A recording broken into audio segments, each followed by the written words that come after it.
jarang berinisiatif dalam bercinta. Punten maaf, ini juga kalau boleh disensor tuh, ya boleh ya. Perempuan itu kalau dia mau hubungan intim, dia ingin dari pagi itu disetting. Disetting maksudnya disetting, di planning gitu, nggak mau yang spontan. Rata-rata perempuan gitu kan. Kemudian dari pagi itu ingin dimanja, diperhatikan, dibilang halo sayang, apa gitu. Baru endingnya kita dengan rela berinisiatif. Iya, iya, gitu. Laki-laki nggak butuh itu. Laki-laki hanya butuh kita tidak pakai baju, sudah cukup. Mendekatinya tanpa sehelai benang pun. Walaupun pakai selimut gitu kan, kalau itu tuntunan Islam ya. Ya malu juga lah gitu kan. Ya Allah, ini 5 nih udah gerut. Kalau pakai selimut nggak kelihatan kan gitu. Laki-laki senang gitu, to the point. Ya, kadang kita apa namanya, laki-laki itu kita kan menganggap kita ingin pijetin dulu ya. Laki-laki nggak butuh itu, laki-laki butuh langsung to the point, area tempat di mana yang sensitif. Sudah itu. Iya. Nah, cetuk gitu ya. Kalau kita nggak suka digitukan, kita senang tempat yang dari atas dulu, ya belai. Gitu. Kita dianggap tidak berinisiatif. Padahal bukan gitu, ya malu lah. Ya. Suka menaikkan suhu AC berarti dipanas, ya. Dan dikit-dikit tutup toilet itu lagi, turun. Karena gaya kita buang air kecil harus duduk, makanya inak tuntak kayak gitu. Ya. Nah ini tadi. Jadi semuanya ini sebetulnya fitrah. Hanya karena nggak tahu, jadi kita saling mengkritik, kita mengkritik pria mengkritik kita. Ya. Next. Nah kesimpulannya apa?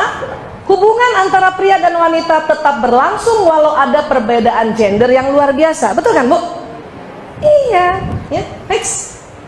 Hubungan mereka menjadi bergejolak ketika pria dan wanita gagal mengakui bahwa secara biologis mereka memang berbeda. Kalau kita menampik fitrah ini, tambah kacau hubungan kita. Terima bahwa laki-laki beda dengan perempuan. Itu jauh nanti akan lebih baik hubungan kita. Ya. Next. Berita baiknya adalah ketika kita mengerti perbedaan itu, kita akan lebih mudah untuk hidup bersama, juga akan dapat mengelola, menghargai, bahkan menyukai tentang perbedaan itu. Ya. Kata siapa? Kata saya. Dulu Bu, nah, sebelum belajar ini, aduh, lihat suami salah aja terus deh. Suami lihat saya juga salah aja terus. Tapi sebulan pisah, ya ampun rindu banget. Pas ketemu nggak ada 30 menit berantem. Ya, tapi gara-gara tahu, oh gitu, malah seru gitu kan.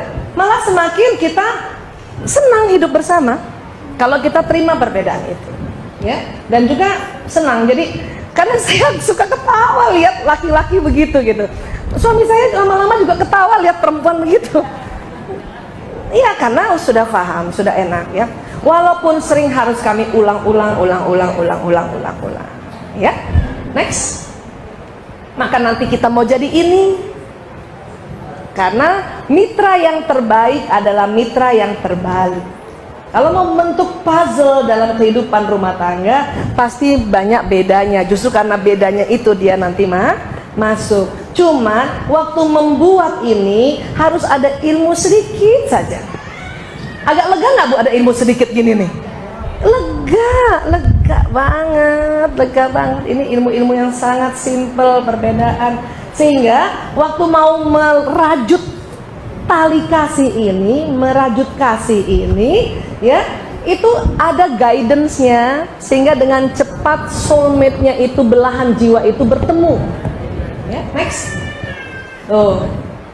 Kalau tidak bahaya apa? Capek, salah melulu. Ya salah. Ya kalau nggak ada guidance ya. Tahu sih kita beda. Ibu tahu kan membedakan? Dari dulu pun tahu kan bahwa laki perempuan beda? Tahu kan? tapi capek juga kan. Maka harus ada sedikit guidance. Inilah yang disebut ilmu pengetahuan. Itulah manfaat daripada kita bertaklim ini, ya. Insyaallah. Next. Dan ini dalam Ar-Rum ayat 21 kan ya. Waktu itu saya pernah cerita bahwa ini sering ditemukan di mana? Di undangan, tapi suka dilupa. Ya. Dan di antara tanda-tanda kekuasaannya ialah dia menciptakan untukmu istri-istri dari jenismu sendiri. Maksudnya apa? Dari spesies yang sama, yaitu manusia. Sudah ada Ar-Rum ayat 21 aja Bu, ada penyimpangan seksual. Orang tuh kawin sama binatang, kawin sama anjing. Yang perempuannya manusia, anjing, yang laki-lakinya anjing. Banyak tuh gitu, padahal sudah ada Ar-Rum 21 loh. Diminta untuk dari jenismu sendiri, ya, supaya kamu cenderung dan merasa tentram kepadanya. Gimana kalau suaminya nggak dari spesiesnya sendiri? Dan dijadikannya di antaramu mawaddah warahmah, rasa kasih dan sayang. Tetapi Bu, rasa kasih dan sayang ini nggak muncul kalau apa? Ada endingnya. Sesungguhnya pada yang demikian itu benar-benar terdapat tanda-tanda bagi kaum yang berpikir. Jadi kita disuruh berpikir perbedaannya apa, sehingga muncul kasih sayang. Makanya saya bersyukur ilmuwan-ilmuwan meneliti otak pria wanita. Mungkin mereka bukan muslim, tapi mudah-mudahan itu semua petunjuk Allah juga, agar kita masuk di Ar-Rum ayat 21. Ya, kalau kita nggak berpikir bahwa otak tengah laki-laki tipis, berantem terus nggak Bu? Iya, kepengennya laki-laki kayak siapa? Kayak kita. Kita Bu, lagi masak aja suami ngomong denger ya kan? Iya, mereka enggak begitu. Jangankan masak, kita lagi ngepel, suami cuman gini, iya, dengar kan? Kita pikir laki-laki begitu, ternyata tidak. Makanya kita disuruh berpikir, ya. Sepakat ya Bu?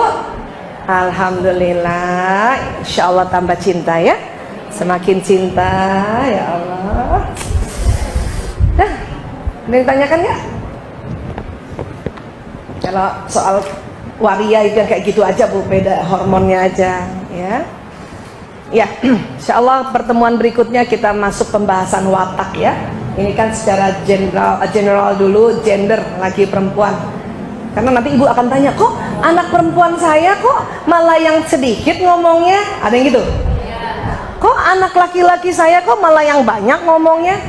Ih, saya kebalik ya, suami saya yang banyak ngomong, saya enggak. Itu masuk ranah watak. Lain lagi nanti ya. Ya, ini kita. Ya, chapter selanjutnya masuk watak.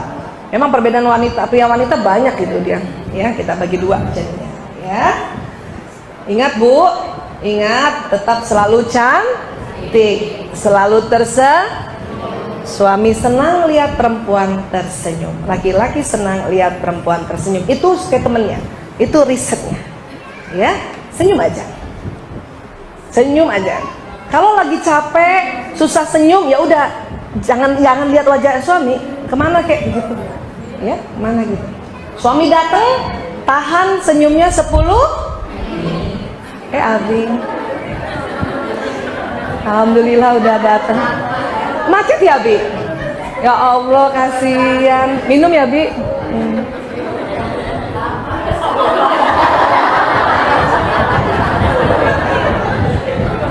Masih 7 menit lagi. Karena selama ini kita ngaco. Udah bagus. Ya, kata teman-teman ustadz-ustazah kan katanya kalau sambut suami senyum gitu kan. Abi. Dan kita salah. Pas kita senyum kita maunya dibalas bisa, tapi tunggu 10 menit. Makanya kita yang tahan. Selama ini pria berpikir begini, kenapa istri saya berubah terus mukanya itu? Ya begitu, gimana nggak berubah? Kita 5 menit senyum, karena nggak dibalas senyum, menit ke-6 berpikiran jelek. Tuh kan dia nggak suka pulang ke rumah. Menit ke-7 mukanya miring. Suami baru mau senyum, kan ini 7 menit nih. Ini pertengkarannya di 7 menit nih, menit ke-7 nih. Suami udah mau loading ke 10 menit. Kita kelamaan 7 menit senyum. Itu bahaya di 7 menit pertama pertemuan tuh. Maka harus disadari bahwa ini kita tahan. Saya yang tahan apa dia yang tahan? Gitu. Yes, sudah. Niatin, ya Allah, saya sambut suamiku senyum 10 sampai 15 menit. Tahan ya Allah. Bismillah, masuk surga ya Allah.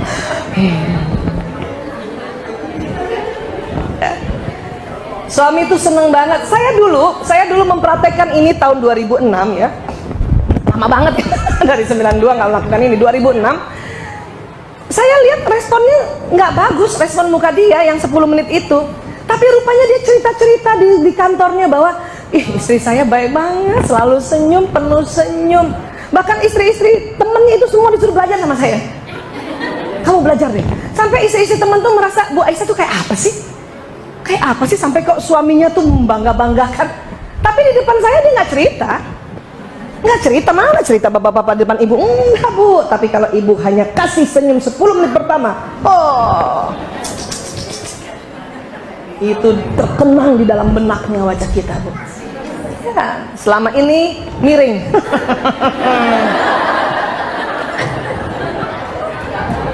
Rubah bu. Ya, tabassumu kafi waji angka sadaka ya.